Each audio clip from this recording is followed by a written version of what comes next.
നമ്മുടെ വിഴിഞ്ഞം പദ്ധതി അങ്ങനെ രാജ്യത്തിന് സമർപ്പിക്കപ്പെട്ടിരിക്കുകയാണ് ജയസൂര്യൻ സാർ. അപ്പം ഈ വിഴിഞ്ഞം പദ്ധതിയുടെ പല ഭാഗങ്ങളും അല്ലെങ്കിൽ പല കാര്യങ്ങളും പല മാധ്യമങ്ങളും പല ആളുകളും ചർച്ച ചെയ്യുന്നുണ്ട്. ഇന്ന് നമ്മൾ ചർച്ച ചെയ്യാൻ പോകുന്ന ഒരു വിഷയം എന്ന് പറയുന്നത് ഈ വിഴിഞ്ഞം പദ്ധതിക്ക് വേണ്ടി ചിലവഴിച്ച തുക ആദ്യഘട്ടമാണ് പൂർത്തിയായിരിക്കുന്നത്.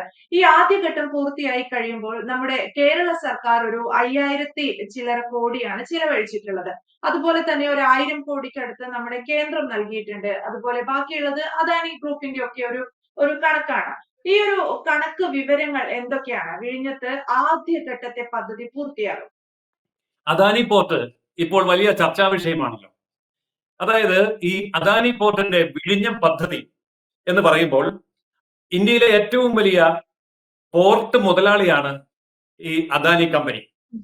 Adani ports and special economic zone എന്ന് പറയുന്ന കമ്പനിയാണ് വിഴിഞ്ഞത്തെ തുറമുഖം നിർമ്മിക്കുന്നത്. ഭാരതത്തിലെ ആകെയുള്ള ചരക്ക് ഗതാഗതത്തിന്റെ 1/4 സ്വന്തമായിട്ട് കൈകാര്യം ചെയ്യുന്ന ഇന്ത്യയിലെ വമ്പൻ കുത്തക മുതലാളിത്ത കമ്പനിയാണ് അദാനി പോർട്സ് എന്ന് പറയുന്ന കമ്പനി. ഗുജറാത്ത്, മഹാരാഷ്ട്ര, ഗോവ, കേരള, തമിഴ്നാട്, ആന്ധ്ര, ഒഡീഷ എന്നിങ്ങനെ 7 സംസ്ഥാനങ്ങളിലായി 13 തുറമുഖങ്ങളാണ് അദാനിക്ക് ഉള്ളത്. ആ അദാനിയാണ് ഇപ്പോൾ ഈ വിഴിഞ്ഞം തുറമുഖത്തിന്റെ പണി ഏറ്റെടുത്ത് നടപ്പാക്കുന്നത്. അതിനുവേണ്ടി കേരള സംസ്ഥാന സർക്കാരുമായി 40 കരാറാണ് അദാനി കമ്പനി ഒപ്പുവെച്ചിരിക്കുന്നത്. ഇത് 4 ഘട്ടങ്ങളിലൂടെ പണി പൂർത്തിയാകുന്ന ഒരു വലിയ പദ്ധതിയാണ്. 4 ഘട്ടത്തിൽ 1ാമത്തെ ഘട്ടമാണ് ഇപ്പോൾ പൂർത്തിയായിരിക്കുന്നത്. ഈ 1ാമത്തെ ഘട്ടം 8867 കോടി രൂപയാണ് ചിലവ് വന്നത്. ഇതിൽ കേരള ഗവൺമെന്റിന്റെ വിഹിതം 62%. അതായത് 5595 കോടി രൂപ. അദാനി കമ്പനിയുടേത് 28%. അതായത് 2454 കോടി രൂപ. കേന്ദ്ര ഗവൺമെന്റിന്റെ വയബിലിറ്റി ഗ്യാപ് ഫണ്ട് VGF എന്ന പദ്ധതിയിൽ 818 കോടി രൂപയും നൽകിയിട്ടുണ്ട്. ശതമാന കണക്ക് പറയുകയാണെങ്കിൽ 1ാം ഘട്ടം പൂർത്തിയാകുമ്പോൾ സംസ്ഥാന സർക്കാരിന് 62%, അദാനി കമ്പനിക്ക് 28%, കേന്ദ്ര ഗവൺമെന്റിന് 10%മാണ് ചിലവ് വഹിക്കേണ്ടി വന്നിരിക്കുന്നത്. ഇനി ബാക്കിയുള്ള 2, 3, 4 ഘട്ടങ്ങൾ പൂർണ്ണമായും അദാനി മാത്രമായിരിക്കും പണം മുടക്കുക. 20,000 കോടി രൂപ കൂടിയാണ് അദാനി ഇതിനു വേണ്ടി മുടക്കുക.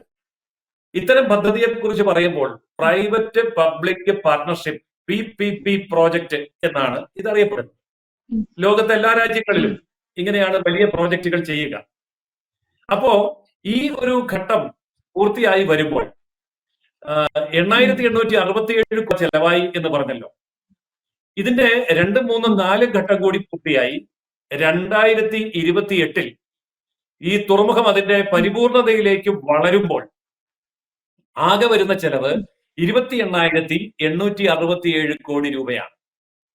അപ്പോൾ അദാനിയുടെ മുടക്ക് എന്ന് പറയുന്നത് 22,454 കോടി രൂപയും കേരള സർക്കാരിന്റെ മുതൽ മുടക്ക് 5,595 കോടി രൂപയും കേന്ദ്ര സർക്കാരിന്റെ മുടക്ക് 818 കോടി രൂപയും.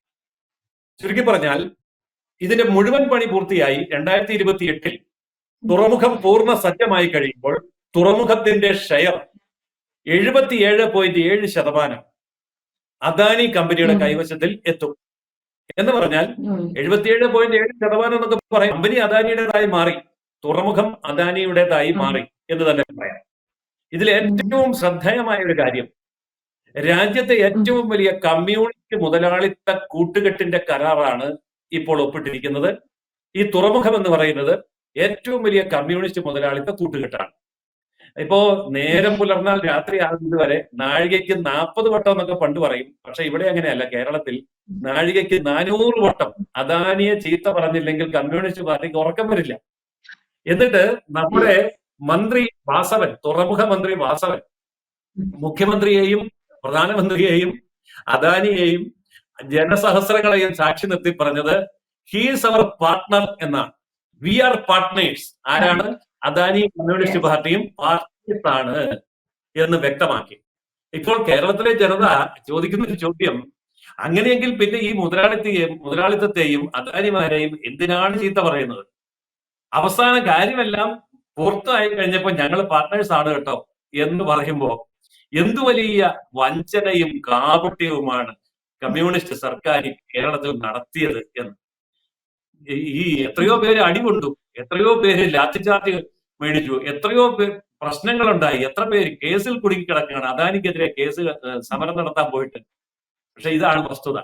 അപ്പോൾ യഥാർത്ഥത്തിൽ വികസനത്തിന്റെ മേഖലയിലേക്ക് ഇപ്പോൾ ഞാൻ ഈ പറഞ്ഞ കണക്കുകൾ പൂർണ്ണമാവുകയില്ല. ഇതിനു കൂടാതെ കേന്ദ്ര ഗവൺമെന്റ് 1480 കോടി രൂപ മുടക്കി ഈ വിഴിഞ്ഞത്ത് നിന്ന് പാപ്പനംകോട് റെയിൽവേ ലൈനിലേക്ക് ഒരു ഭൂഗർഭ തുരങ്ക പാത ഉണ്ടാക്കുന്നുണ്ട്. പൂർണ്ണമായും ഭൂമിക്ക് അടിയിലൂടെ പോകുന്ന ആ പാതയിലൂടെ വേണം ഈ കണ്ടെയ്നറുകൾ മുഴുവൻ പോകാൻ. അപ്പോ ഇന്ത്യയിലെ ഏറ്റവും വലിയ തുറമുഖമായി വളരാൻ പോകുന്ന ഈ വിഴിഞ്ഞം തുറമുഖത്തിനോട് ഭൂഗർഭ റെയിൽവേയും അതുപോലെ തന്നെ അവിടെ തിരുവനന്തപുരം നഗരത്തിന് ചുറ്റും വരുന്ന ഒരു വലിയ സർക്കിൾ റോഡും 6 വരി പാതയുടെ കണക്ടിവിറ്റിയും റെയിൽവേ കണക്ടിവിറ്റിയും എയർപോർട്ട് കണക്ടിവിറ്റിയും എല്ലാം കൂടി ചേരുമ്പോൾ ഇത് കേന്ദ്ര ഗവൺമെന്റിനെ സംബന്ധിച്ചിടത്തോളം 10,000 കോടി രൂപയുടെ വലിയ ഇൻവെസ്റ്റ്മെന്റ് ഇതിന് പുറമെ വരാറുണ്ട്. ഞാനിത് പറയാൻ കാരണം കേന്ദ്രമൊന്നും തന്നില്ല എന്ന് പറയുമ്പോൾ അങ്ങോട്ടേക്കുള്ള റെയിൽവേ, അങ്ങോട്ടേക്കുള്ള ഹൈവേ, അങ്ങോട്ടേക്കുള്ള എയർപോർട്ട് കണക്ടിവിറ്റി, അതുപോലെ തന്നെ ഇൻലാൻഡ് വാട്ടർ കണക്ടിവിറ്റി, ഇതെല്ലാം കൊടുക്കേണ്ടത് കേന്ദ്രമാണ്. അതിന്റെ കണക്കെന്താ പറയാത്തതെന്ന് ചോദിച്ചാൽ അത് പറഞ്ഞാൽ തീരാത്ത അത്ര വലിയ തുകയാണ്. ഒരുപക്ഷെ ഏതാണ്ട് ലക്ഷക്കണക്കിന് കോടി രൂപയുടെ വലിയ ഇൻവെസ്റ്റ്മെന്റ് ആണ് വരുന്നത്. ഇത് കേവലം കേരളത്തെ കണ്ടുകൊണ്ടല്ല, ഇന്ത്യയിലെമ്പാടുമുള്ള എല്ലാ സംസ്ഥാനങ്ങളിലേക്കും കേന്ദ്രഭരണ പ്രദേശങ്ങളിലേക്കും അന്താരാഷ്ട്ര കപ്പൽ റൂട്ടിൽ നിന്ന് ഡൗൺലോഡ് ചെയ്യപ്പെടുന്ന ലക്ഷക്കണക്കിന് കണ്ടെയ്നറുകൾ വിഴിഞ്ഞം പോർട്ടിൽ ഇറക്കിയിട്ട് ഇന്ത്യ മുഴുവൻ പോകേണ്ടതാണ്. അതുപോലെ തന്നെ തിരിച്ചും, അതായത് കപ്പൽ കയറ്റി വിദേശത്തേക്ക് അയക്കേണ്ട ഇന്ത്യയിലെ ഉൽപ്പന്നങ്ങൾ ഇതേ പോർട്ടിൽ വന്നിട്ട് വേണം ഭാവിയിൽ ലോകം മുഴുവൻ പോകാൻ. അപ്പൊ അത്രയും വലിയൊരു പ്രോജക്റ്റ്, ഇത് ഒരു കേരള പ്രോജക്റ്റ് അല്ല, ഇതൊരു ഓൾ ഇന്ത്യ പ്രോജക്റ്റ് ആണ്. ഇത് ഈ വസ്തുത മനസ്സിലാക്കാതെയാണ് അദാനിയെ എല്ലാവരും കുറ്റപ്പെടുത്തുന്നത്. ഇത് ഊരാളുങ്കൽ സൊസൈറ്റിക്ക് ചെയ്യാവുന്ന ഒരു പണിയല്ല, കുണ്ടറ അണ്ടിയാപ്പീസിനും ചെയ്യാവുന്ന പണിയല്ല. അപ്പൊ ഇതൊക്കെ ചെയ്യണമെങ്കിൽ അദാനിയും വേണം, കേന്ദ്രവും വേണം എന്നുള്ളത് ഇനിയെങ്കിലും മലയാളി മനസ്സിലാക്കിയാൽ ഈ വസ്തുതകൾ നമുക്ക് എത്രയോ നേരത്തെ പൂർത്തിയാക്കാമായിരുന്നു. 20 വർഷം മുമ്പ് വന്ന പ്രോജക്റ്റാണ്, ഇന്ന് വരെ സമരം നടത്തി, ഇപ്പോഴാണ് നേരം വെളുത്തത്. അപ്പോ ഇനിയും ഇതുപോലുള്ള ചരിത്രപരമായ മണ്ടത്തരങ്ങൾ ആവർത്തിക്കാതെ നമുക്ക് കൂടുതൽ വികസനത്തിലേക്ക് പോകാൻ കഴിയട്ടെ എന്നാണ് ഞാൻ ആഗ്രഹിക്കുന്നത്. ഇതില് ഇനി വരാൻ പോകുന്നത്, ഇപ്പോഴും ഈ പദ്ധതി ആരുടേതെന്ന് സംബന്ധിച്ചുള്ള ഒരു തർക്കമൊക്കെ നിലനിൽക്കുന്നുണ്ട് നമ്മുടെ കേരളത്തില്. അപ്പം ഈ ഒരു പദ്ധതിയിൽ ഇനിയുള്ളത്, എന്റെ ഒരു ചോദ്യം, 2ാം ഘട്ട പദ്ധതി പൂർണ്ണമായും 20,000 കോടിയാണ് അദാനി ഗ്രൂപ്പ് ചെലവഴിക്കുക എന്ന് അറിയുന്നു. അതിൽ കേന്ദ്രത്തിനോ അല്ലെങ്കിൽ കേരളത്തിനോ ഏതെങ്കിലും തരത്തിലൊരു വിഹിതം നൽകേണ്ടതുണ്ടോ? അത് ചിലവഴിക്കുന്ന സമയത്ത് കേന്ദ്ര ഗവൺമെന്റിനോ സംസ്ഥാന ഗവൺമെന്റിനോ ഒരു പൈസയും ചെലവാകുന്നില്ല എന്ന് മാത്രമല്ല, വരുമാനം ഉണ്ട് താനും. അതായത് കേരള ഗവൺമെന്റിന് ഒരു വർഷം 6,000 കോടി മുതൽ 10,000 കോടി വരെ വരുമാനം ഈ ഒരു തുറമുഖത്ത് നിന്ന് തന്നെ കിട്ടും. ഏതാണ്ട് അത്രയും തന്നെ വരുമാനം കേന്ദ്ര ഗവൺമെന്റിന് കിട്ടും. അപ്പോൾ ഇനി അങ്ങോട്ടൊന്നും കൊടുക്കണ്ട എന്ന് മാത്രമല്ല, ഇങ്ങോട്ട് കിട്ടിത്തുടങ്ങുകയാണ്.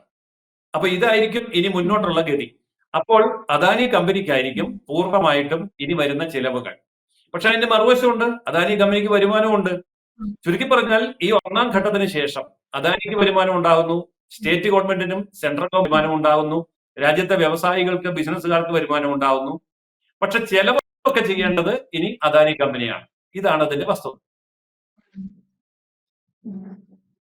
തീർച്ചയായും അങ്ങനെ 1ഉം 2ഉം ഘട്ടങ്ങളിലൂടെ ആകെ നമ്മുടെ ഈ വിഴിഞ്ഞത്തെ അദാനി പോർട്സിന്റെ ചെലവ് എന്ന് പറയുന്നത് 28,867 കോടി രൂപയാണ്. ജയസൂര്യൻ സാർ പറഞ്ഞതുപോലെ ഈ ഒരു 2028 ആകുമ്പോഴേക്കും ഈ ഒരു അദാനി പോർട്സ് പൂർണ്ണമായും അദാനി ഗ്രൂപ്പിന്റേതായി മാറും എന്നാണ്. പക്ഷെ സാർ കൺക്ലൂഡ് ചെയ്തതുപോലെ അത് കേരളത്തിന് അതിൽ ലാഭമുണ്ടോ എന്ന് ചോദിച്ചാൽ കേരളത്തിലാണ് ലാഭം. അതുവഴി അദാനി ഗ്രൂപ്പിന് വരുമാനമുണ്ടോ എന്ന് ചോദിച്ചാൽ അവർക്കും വരുമാനമുണ്ട്. അങ്ങനെ കേരളത്തിനെ അടിമുടി മാറ്റാൻ പോകുന്ന ഒരു വികസന പദ്ധതി കൂടിയാണ്. എന്തായാലും 1-ാം ഘട്ടം പൂർത്തിയായി കഴിഞ്ഞു. അടുത്ത 2-ാം ഘട്ടം 20,000 കോടി മുടക്കി അദാനി ഗ്രൂപ്പാണ് 2-ാം ഘട്ടത്തിന്റെ ചുമതല പൂർണ്ണമായും നടത്തുക. എന്തായാലും വ്യക്തമാണ്. Thank you Jayasuryan sir. കൂടുതൽ വാർത്തകളും വിശേഷങ്ങളും നിങ്ങളിലേക്ക് എത്താൻ ABC മലയാളം സബ്സ്ക്രൈബ് ചെയ്യുക, ബെൽ ബട്ടണും അമർത്തുക.